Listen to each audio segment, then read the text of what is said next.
تو اس کی بہن پہ احسان کریں گے تو ساری عمر دب کر رہے گی۔ اور یہی ہوا تھا۔ مجھے نہیں پتا تھا انہیں کس بات سے جواب دینا ہے۔ جیسے کہتی میں ویسے ہی کرتی تھی۔ سارا دن بغیر بحث کے ان کو مفت کی نوکرانی مل چکی تھی۔ میرا شوہر اتنا سخت دل تھا کہ اس نے کبھی مجھ سے حال تک نہ پوچھا۔ ایک رات مجھے بہت بخار تھا۔ جب وہ کمرے میں آیا تو میں جاگ رہی تھی۔ اس کی وہی روٹین تھی، اپنا بستر اٹھاتا اور نکل جاتا۔ میں نے کہا، آج میری طبیعت ٹھیک نہیں، اگر برا نہ لگے تو یہیں رک جائیں، مجھے بخار کی وجہ سے ڈر لگ رہا ہے۔ تو کہنے لگا، میں کوئی تمہارا نوکر ہوں جو تم کہو گی وہی کروں گا؟ سارا دن کا تھکا اب میں تمہارے سرہانے بیٹھ جاؤں؟ یہ کہا اور وہاں سے نکل گیا۔ اگلے دن صبح مجھ سے اٹھا نہیں گیا۔ گھر میں کوہرام مچا تھا۔ میری ساس کی آواز کمرے تک آ رہی تھی کہ رانی کو اٹھاؤ، آج ناشتہ لیٹ کیوں ہے؟ میری چھوٹی نند کمرے میں آئی اور کہا کہ بھابھی اماں پوچھ رہی ہیں کہ آج ناشتہ لیٹ کیوں ہے۔ میں نے کہا، میری طبیعت ٹھیک نہیں، آج تم خود بنا لو۔ وہ وہاں سے پیر پٹکتی چلی گئی اور پتہ نہیں باہر جا کر کیا کہا۔ میرا شوہر کمرے میں آیا اور مجھے بازو سے گھسیٹتا ہوا باہر لے گیا اور کہنے لگا، بہانے بنانے کی ضرورت نہیں، ناشتہ تم ہی بناؤ گی۔ میری بہنوں کو کالج سے دیر ہو رہی ہے، ماں میری بیمار ہے، مجھے بھی ڈیوٹی پر جانا ہے اور تمہارے نخرے ختم نہیں ہو رہے۔ بخار کی وجہ سے میرا سر گھوم رہا تھا، لیکن وہاں پرواہ کسے تھی؟ میں نے کچن کا رخ کیا اور ناشتہ بنانے لگی۔ ابھی چند چپاتیاں ہی بنائی تھیں کہ مجھے چکر آیا اور میں وہیں کچن میں گر کر بے ہوش ہو گئی۔ جب ہوش آیا تو میں اپنے کمرے میں تھی۔ ڈاکٹر نے کہا کہ بخار بہت زیادہ ہے، اس کی وجہ سے ایسا ہوا۔ میں نے شوہر کی طرف دیکھا جس نے مجھے دیکھتے ہی نظریں پھیر لی تھیں۔ پتہ نہیں اس سے مجھے نفرت کیوں تھی۔ میری بہن کا قصور تھا جو اسے چھوڑ کر کسی اور کے ساتھ بھاگ گئی تھی۔ اس میں میرا قصور کیا تھا؟ میں تو بلکہ اس کے کیے گناہوں کا بوجھ اٹھانے پھر رہی تھی، اور یہ بوجھ میرے صبر سے کہیں زیادہ تھا۔ میں سب کے ساتھ اچھا کر کے بھی بری کی بری تھی۔ کبھی کبھی میں سوچتی تھی کہ میری بہن اچھا ہی کر گئی، یہاں ہوتی تو یہ لوگ اس کا جینا حرام کر دیتے۔ انہیں کسی بہو یا بیوی کی نہیں بلکہ نوکرانی کی ضرورت تھی جو ان سے معاوضہ بھی نہ مانگے اور ان کی خدمت بھی ہوتی، اور وہ بھی وفاداری سے کرتی، کوئی حق نہ مانگے، صرف فرائض نبھاتی رہے۔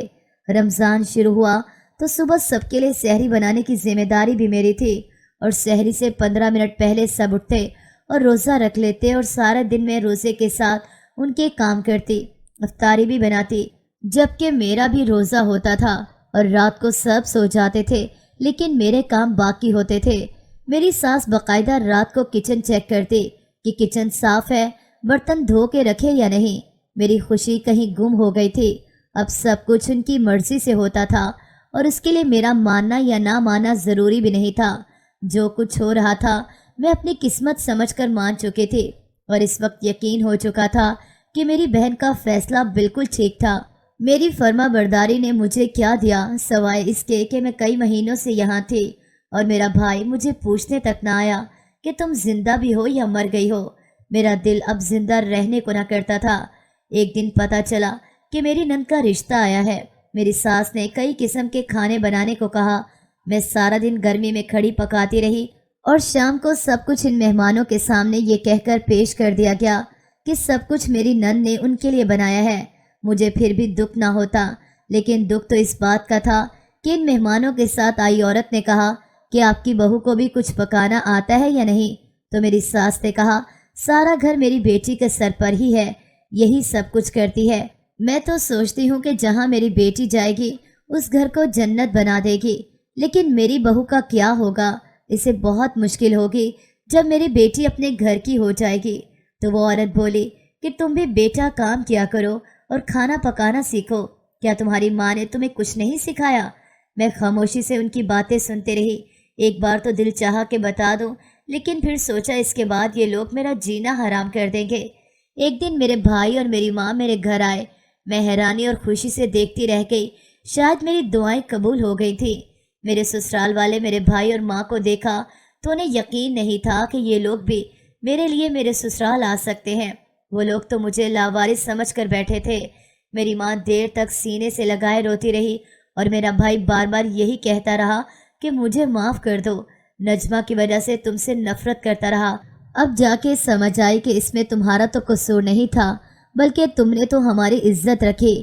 میں کیا کہتی، میرے لیے تو یہی بہت تھا کہ آج کتنے مہینوں کے بعد میں اپنے بھائی اور ماں کو دیکھ سکی تھی۔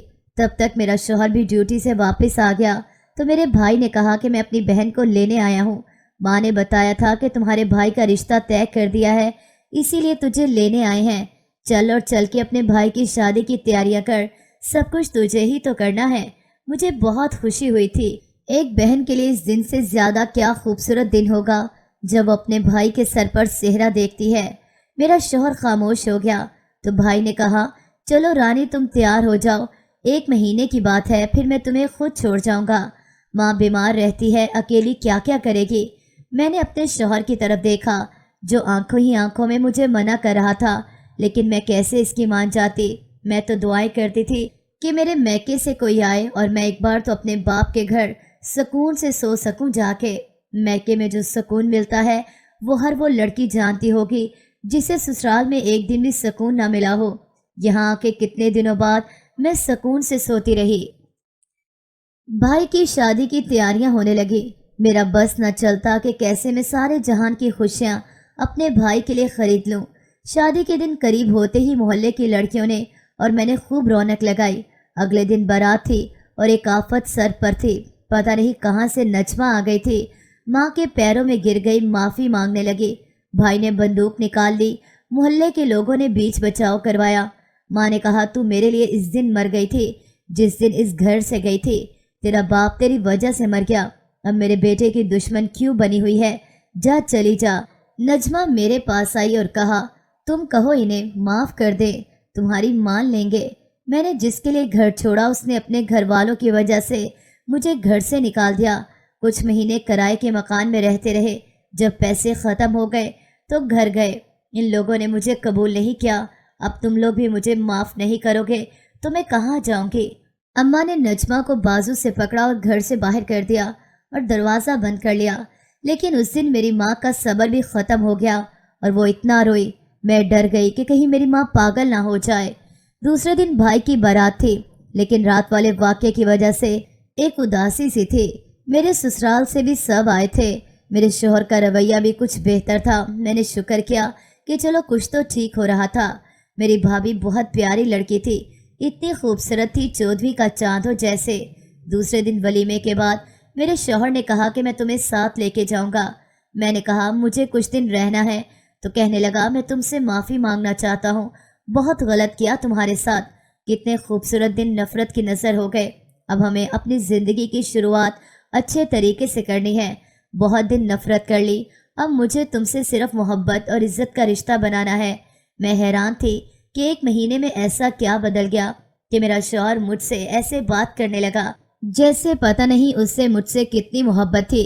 میں تو اس کی نفرت کی عادی تھی، یہ محبت کا رنگ مجھ پہ چڑھ نہیں رہا تھا۔ میں ڈر رہی تھی۔ میں اپنے گھر آ گئی، سب کا رویہ میرے ساتھ اب ٹھیک تھا۔ میری ساس اب ہر وقت مجھے کہتی جلدی سے مجھے پوتا دے دو۔ میں شرما جاتی کہ یہ میرے ہاتھ میں تو نہیں۔ ایک دن میری ساس نے میرے شوہر سے کہا کہ بہو کو ہمارے پیروں کے پاس لے جاؤ، بہت پہنچے پیر ہیں، ہمیں پہلے ہی ان سے تعویذ لینا چاہیے تھا۔ ہم لوگ وہاں پہنچے۔ پیر سلطان نے کہا تھا کہ مجھے 30 دن ان کے آستانے پر خدمت کرنی ہے۔ میرا شوہر مان گیا کیونکہ وہاں بہت ساری عورتیں نوکری کرتی تھیں۔ روز دوپہر پیر صاحب ہمیں طاقت کا شربت دے کر 1 گھنٹہ آرام کرنے دیتے۔ وہ شربت پی کے ساری عورتیں سو جاتی، لیکن کچھ دن سے طبیعت بوجھل تھی، اس لیے اس بار شربت چپکے سے پھینک دیا اور ایسے ہی سو گئی۔ لیکن آدھی نیند سے آنکھ کھلی جب دیکھا ساری عورتیں بے ہوش تھیں اور آستانے کا پیر اپنے ساتھ کچھ اور لوگوں کے ساتھ ان عورتوں کے پاس جاتا، جسے جو اچھی لگتی اشارہ کرتا۔ وہ عورت 2 عورتیں سہارا دے کے اندر لے جاتی۔ میں نے خوف کے مارے آنکھیں بند کر لی۔ یہ کسی پیر کا آستانہ نہیں تھا، یہ تو کسی دلال کا اڈا تھا۔